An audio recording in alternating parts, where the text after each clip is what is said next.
Deadman Dave here for another shock and roll evening with you. My station director feels a slight word of warning may be appropriate before tonight's show. You're about to experience the Circle of Death. It is a series of tales, each involving unnatural death. 'Cause when wicked people do wicked things, sometimes they get more than they expected. Much more. You may even feel that they get what they deserve. Be warned, however, that such thoughts can be a slippery and bloody slope, and one that may place you on the same path as the characters themselves. Bad thoughts make for bad acts, and bad acts have bad consequences. So if you feel you are not up to such an experience, well, too bad. We begin with a macabre tale of death and life. It involves 4 people who come together once a year to share stories. Even then, I'm reminded of a quote from H.P. Lovecraft. From even the greatest of horrors, irony is seldom absent. Sit back and enjoy, for you have now started along the circle. I give you 3 to go.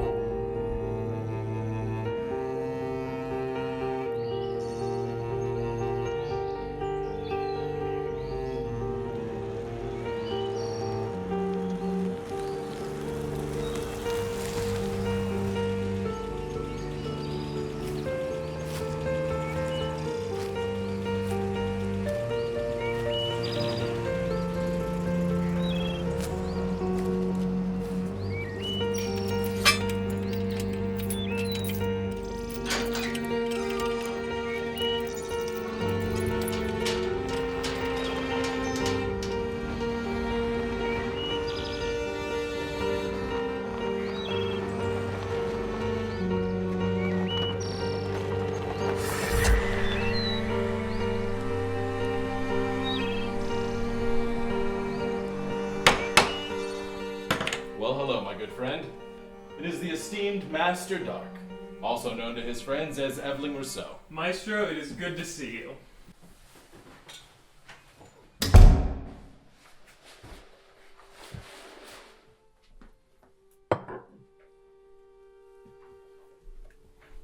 Is this, safe to drink? Ever the cautious one. What kind of host do you think I am? Evelyn, darling, it's a pleasure to see you. Myrrh, you are exquisite as always. That is quite enough of that. Why, if it isn't the venerated Dr. Bartholomew Chambers, the man who rose from the most modest of beginnings to the height of modern medicine. Don't worry, Doctor. Your friends will never reveal your secrets. Shall we begin? There are a few hours left before the night is over. Allow me to remind you of the ground rules. Every year we meet here to share tales of the fantastic. Last year, we each drew a number from this chest. That number must be used as part of your story. The order in which the story is to be told is based upon the number on the card of which you have just been dealt. To the member who has drawn the number 1, the floor is yours. My tale this year is one of misfortune. My tale begins one early evening with the admission of a patient by the name of Mitch Ermer. Poor Mr. Ermer was having a terrible time with pain in his stomach, which presented a number of symptoms, including several complications with his gastrointestinal system. He was quite a mess, both literally and figuratively. After a myriad of tests, he was told that he had an abdominal tumor. He required an immediate surgical procedure to remove said tumor.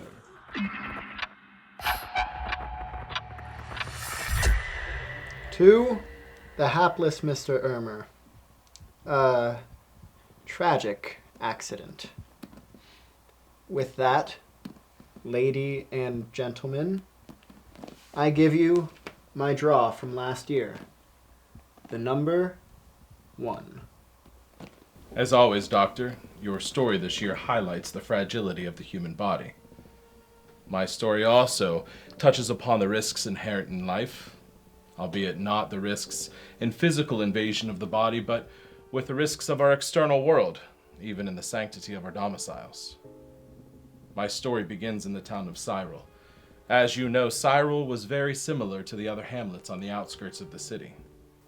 Like those other parishes as well, Cyril also suffered an economic downturn in the late 20th century as manufacturing industries fled the area. The cost of living remained relatively low, and as such, the population remained stable. You see, the relative lack of expense associated with residing in Cyril was also coupled with the pronounced measure of decay in the structures themselves. I direct your attention to the McMullen family. Tom McMullen, he reflected of glory, took quite the amount of status with the accomplishments of his daughter. His daughter was quite the athlete, to be sure. However, there is a small line between familial pride and self-indulgence. It was a false sense of security, of course, but as they say, there is no fool like a sincere fool. All told, it was a state of self-inflicted immobility, delusions of grandeur, and a family not only drifting apart, but casting adrift. Tom's wife wanted their daughter to study. She saw learning as the best hope for the little one. Tom did not. Tom had as much use for books as a Doberman would for chopsticks.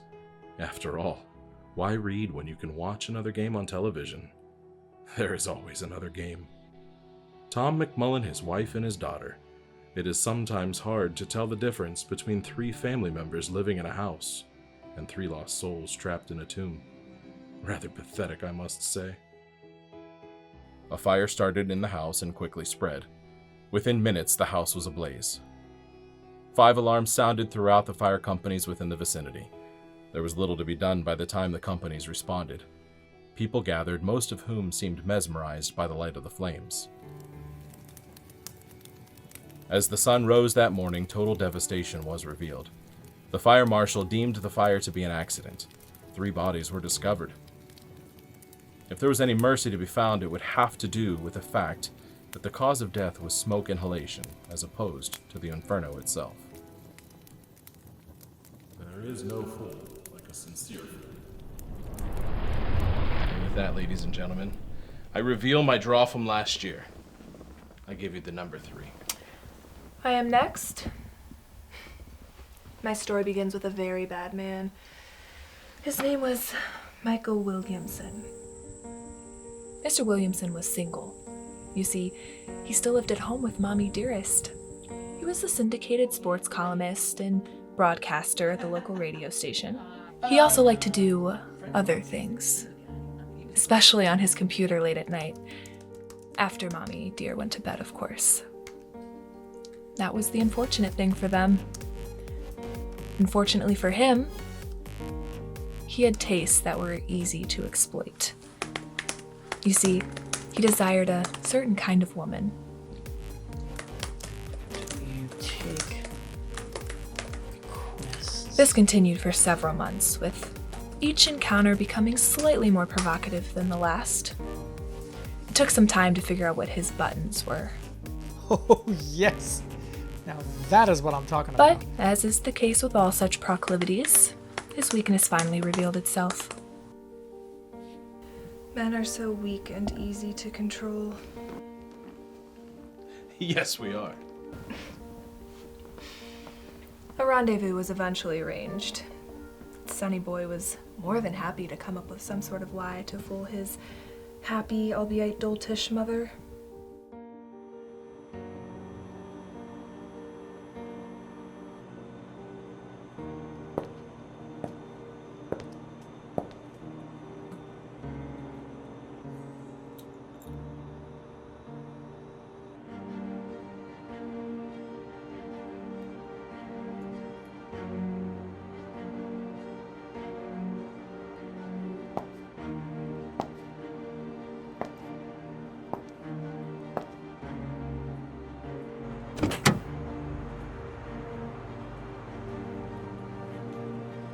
Hey! Are you married?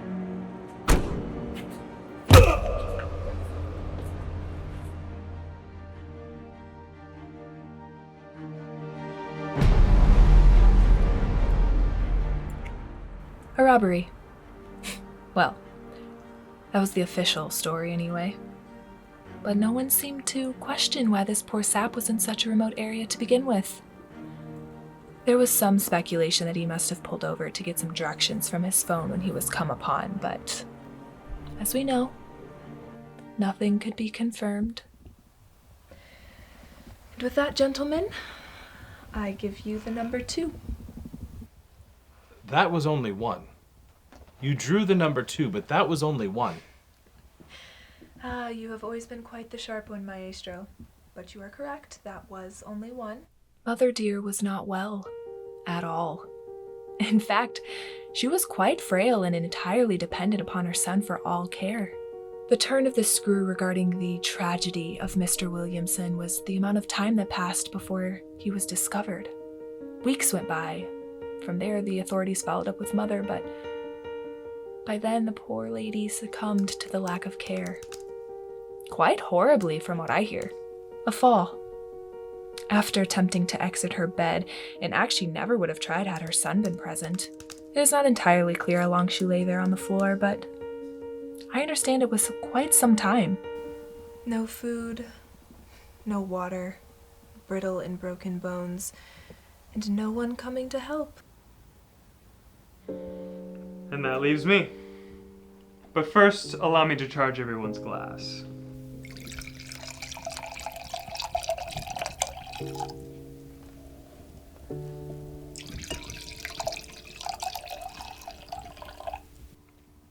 My story this year involves a wanderer. And then the unexpected happens. He meets a girl. One day, this beautiful woman was traveling down the road, very much minding her own business. It all happened so suddenly. A car approaching her in the other lane crossed the center line and hit her car head on. And in that instant, she was gone. You drew the number 4. You had to. We know what everyone else drew. 1, Maestro 3, Miranda 2. 4 was the only one left. You still have 3 to go. Allow me to bring your attention back to my wanderer. Death took on an entirely different meaning for him. Death comes for us all. We know that. However, for the first time, he feared it. Not so much the fear of his own inevitable death, but how the consequences of death can still touch him, even as it pays a visit to someone else. My wanderer swore he would no longer serve the specter of death, but this created a dilemma. How to break from the ranks of those who not only celebrate death, but worship it.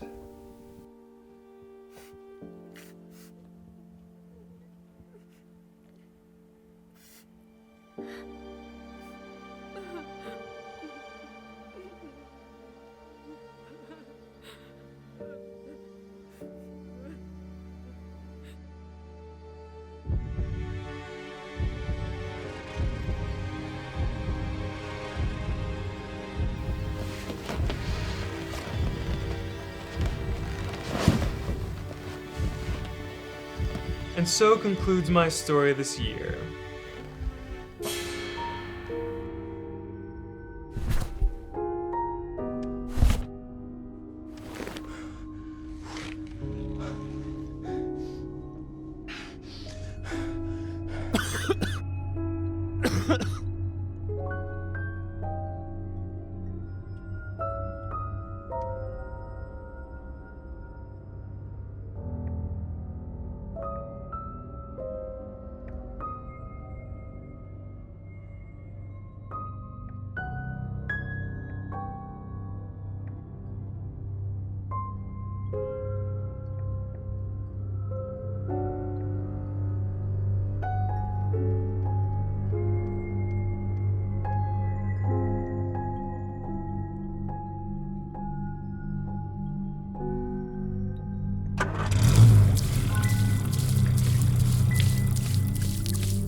One down.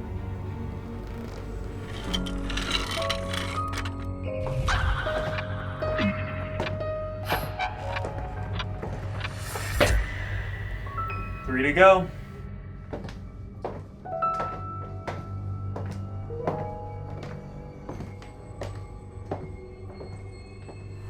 Our journey continues.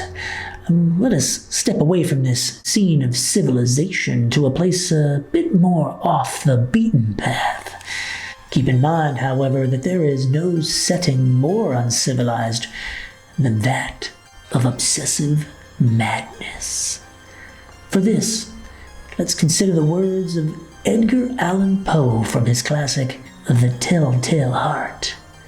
But why will you say that I am mad? The disease had sharpened my senses, not destroyed, not dulled them. Above all was the sense of hearing acute. I heard all things in the heaven and in the earth. I heard many things in hell. How then am I mad? It is impossible to say how first the idea entered my brain, but once conceived, it haunted me, day and night. And with that, I give you The Hunter and the Hunted.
Pepe! Pepe!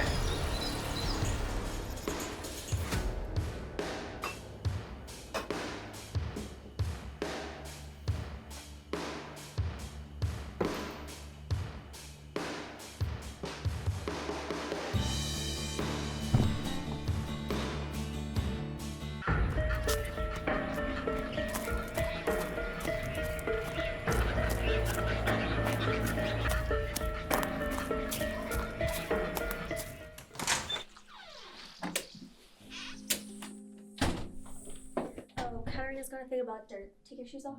Oh, okay. Sorry. Kathleen. Who's this? This is Jacob. I told you about him. Jacob, this is Katarina. Nice to meet you, ma'am. How old are you? 20 years old? 20. No socks? That's unsanitary. Jacob just has to use the bathroom. Is everyone out back? Of course. Did you think you were going to congregate in here? I do enough as it is. I don't want to cause a problem. I can just go outside. Just not go outside. Go outside. You do that. It's good enough for the deer. Should be good enough for you. Katarina. Kathleen. I'll be in the kitchen. I don't want want to cause any trouble. Don't worry about it. It's just how she is. She's testing you. Bathroom's right there. I'll be down in a sec.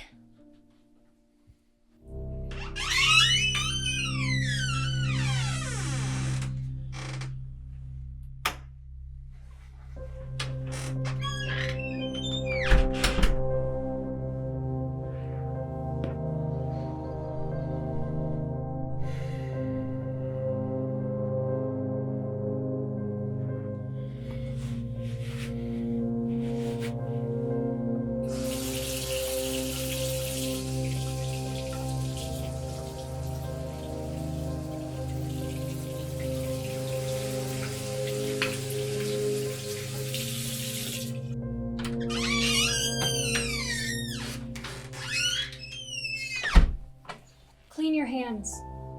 Huh? Oh, I just washed. I don't know that. Okay.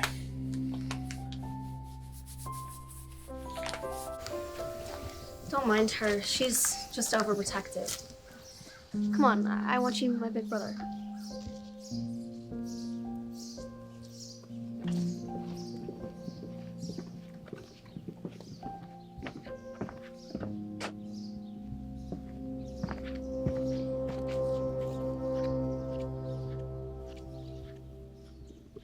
Hey, look what the Bobcat dragged in. This is my brother Robert. Hey, What's up, bro?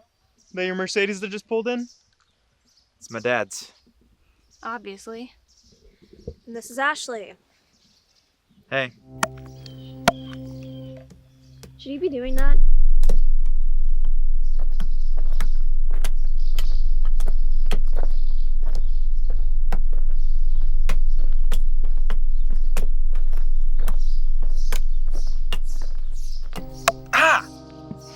You alright? I'm alright. I'm fine. There he goes. Let's go for a walk.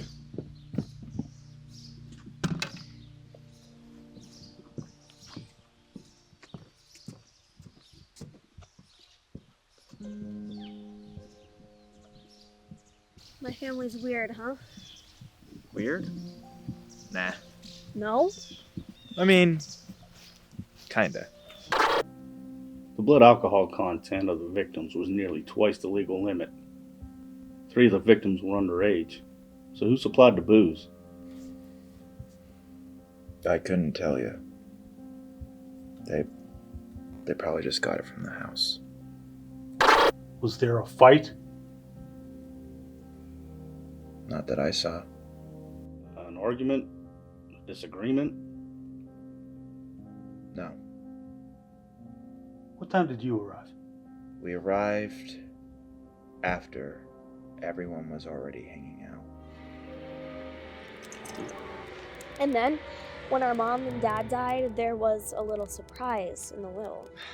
more like a little hand grenade. They left everything to Katerina, with Robert and my trust funds activating on our 21st birthdays. You ever hear that shit? Not 18, 21. Since then, she's been our legal guardian, but it's not like she's our mom or anything. No, I remember my mom and dad. Katerina will always be Katerina. Calling her anything else would be fucking weird. And she's weird enough as it is, right? Yeah, kinda. Does Katerina have any kids? Who knows? I do. She once told me that she had a baby when she was younger, no older than us, but she gave it away because she wasn't ready to be a mom. Are you serious? I never heard about that. I don't think she meant to tell me. It sort of came out on accident. I asked her about it a couple more times over the years, but her story always changed. I don't know what the real truth is, but I think Child Protective Services took her baby away. Why do you think that?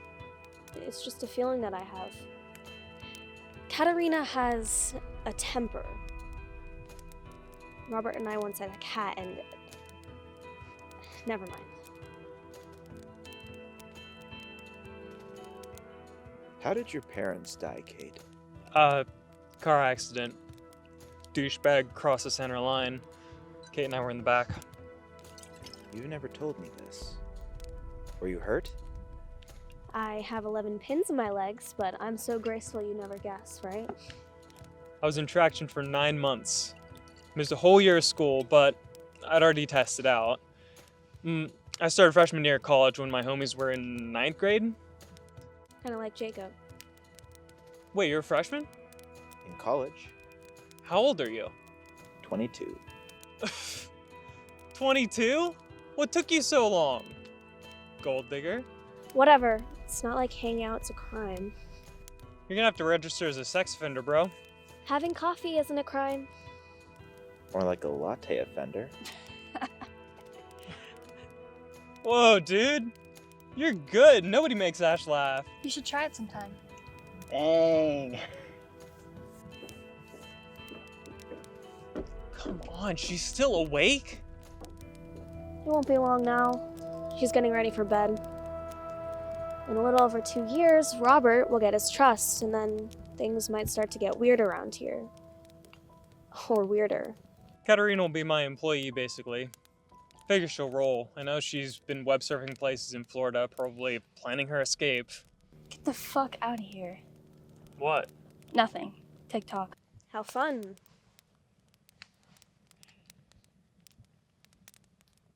This man who was in the woods, did you see his face?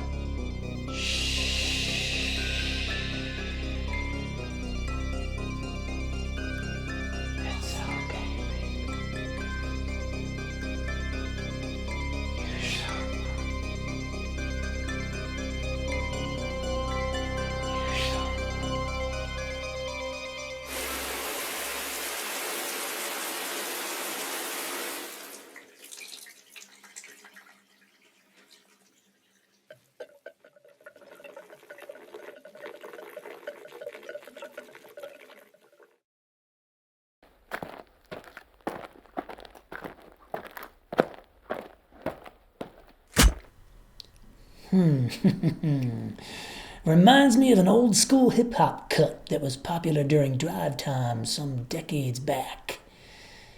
What was that called? Mind playing tricks on me. Oh, indeed. This next tale of woe, and I mean woe, follows a man who follows a man who follows a dream. A dream that leads to a nightmare. See, some dreams are better left unchased, because that which looks desirable on the distant horizon, once in hand, can sear one's flesh, char one's bones, not to mention what may befall one's heart. This peculiar brand of darkness is somewhat illuminated by the words of the great Mary Shelley in her Penn-Donna-Dare masterpiece, Frankenstein, or the modern Prometheus. When falsehood can look so like the truth, who can assure themselves of certain happiness? Now lastly, we crack open the door of a house built on a fantasy and a man driven by demons in the hope of finding an angel. As winding and mysterious as life and death can be, they're also perfect.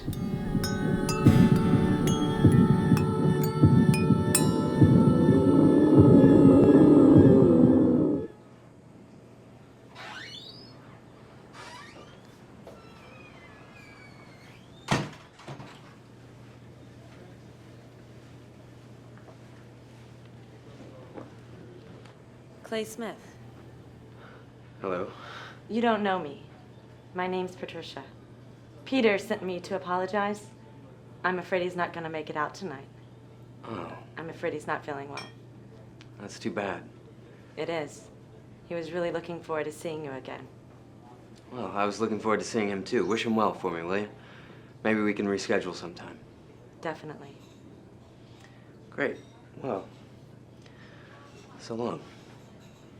Clay, since we're both here, would you care to have a drink with me? Sure. Peter was the funniest guy in med school. We roomed together for 2 years at university, and then lost touch after he graduated. I stayed on to study cosmetic surgery. I think he moved up north. He would do the most absurd things. He always had us in stitches. He was the most focused guy I ever met, though. He knew what he wanted to do with his life, and he was just methodical. As funny as he was just as intense. I learned a lot from Peter. I wish he could have made it tonight. I was really looking forward to seeing him. His emails were a total surprise. Not that I have a problem with my company right now. How long have you and Peter been together? Feels like all my life. But not long, really. You're blushing. Peter told me about you. The plastic surgeon of the stars. One of the byproducts of having my practice in Beverly Hills. I hate it. You do? The nickname? Absolutely. I'm thinking of relocating this year. I have no desire to be as famous as some of my clients are. But you work on one, they tell a friend, before you know it. You're the plastic surgeon of the stars. Now, this is gonna sound really pretentious, but when you said my name outside, I thought you knew me from those damn tabloids. The what? The tabloids. Oh. Right. Look, I want to tell you something. It's about Peter. I'm only saying this because I don't know anyone else who's close to him. I mean, he doesn't have any friends. I'm worried about him. Worried in what way? He's not himself. He's been working so hard, and I'm afraid he's going to hurt himself. Hurt himself how? I don't want to burden you. I shouldn't have said anything. He's been doing things he shouldn't. Things? What things? Patricia, I want to see him. You do? I wasn't sure I should ask. Oh, of course. If there's anything I can do to help, I'll do it. I think there is.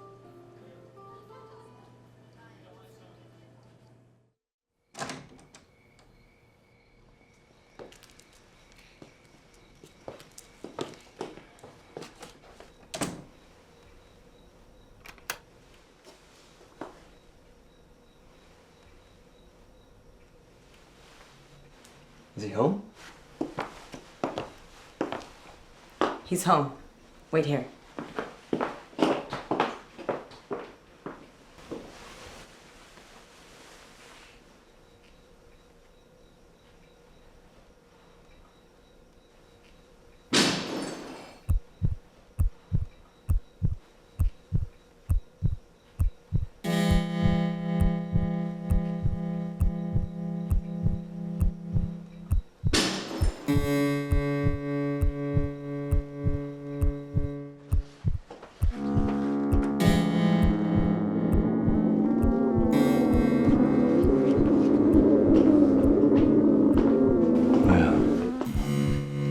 Good evening, Clay.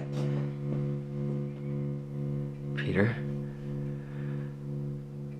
Is everything all right? Everything's smashing. Why do you ask? Forgive me, my manners are quite rusty. Nice to see you again, Clay. Drink? No. Well, I'm due for one if you don't mind.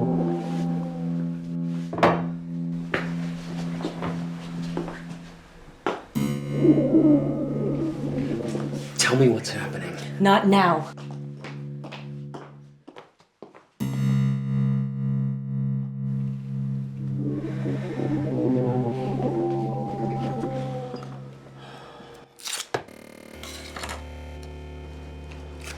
You look good, Clay. Tell me, how are you? I'm fine. It was a surprise to get your emails after all these years.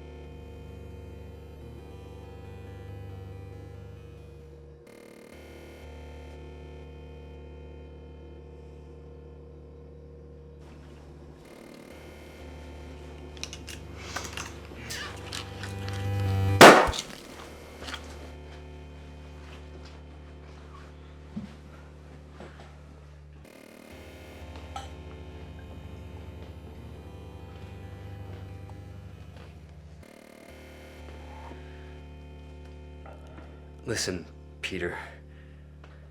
You're covered in blood.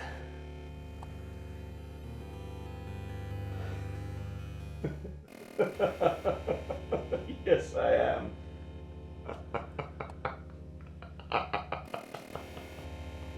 Would you like to tell me why? Of course. Must look rather odd. I'm covered in blood because I was just in the process of destroying my research laboratory when you arrived. The blood is from blood bags I had stored in the cooler. No time to clean up, I'm afraid. Why were you destroying your laboratory? Because I never should have built it. And you should go.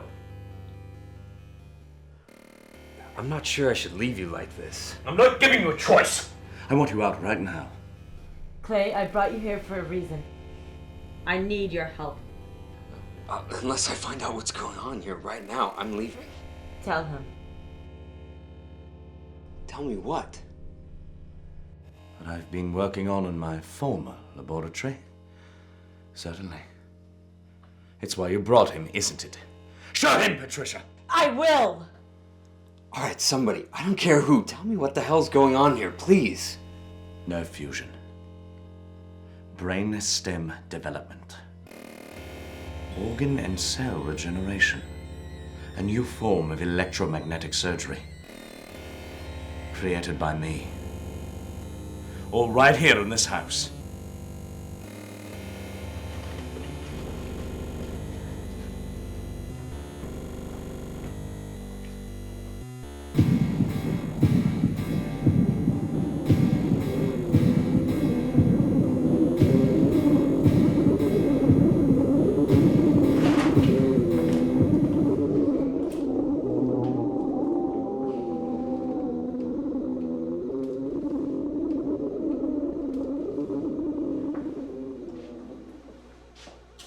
What is this?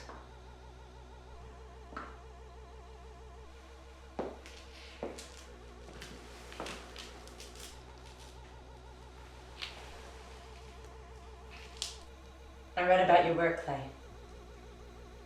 I looked up your email. You've been corresponding with me all this time, not Peter. He hasn't had residency in the hospital for 2 years. He's been a recluse here with me.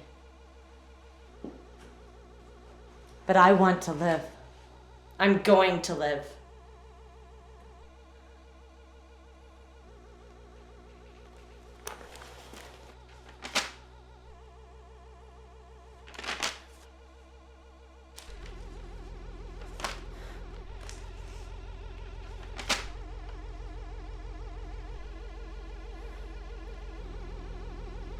Brilliant.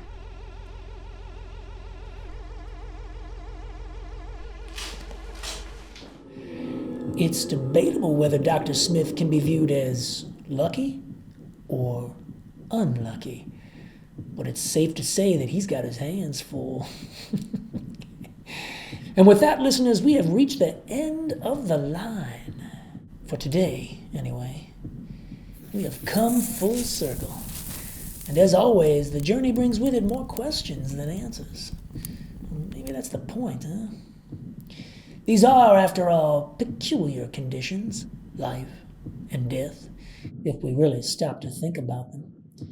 And within some lost souls, like so many detailed here, the will to death can sometimes be even stronger than the will to survive. As we go about our evening, I ask only that we all consider this, both with our closest confidants and those strangers out there who enter and exit our lives with neither clear purpose nor fair warning. Who amongst them serves to light the way, and whose function is to cast the dark shadow? What's most unsettling is when even they don't know the answer. Until next time, this is Deadman Dave wishing you cool shade in the morning light and peaceful rest in the dead of night.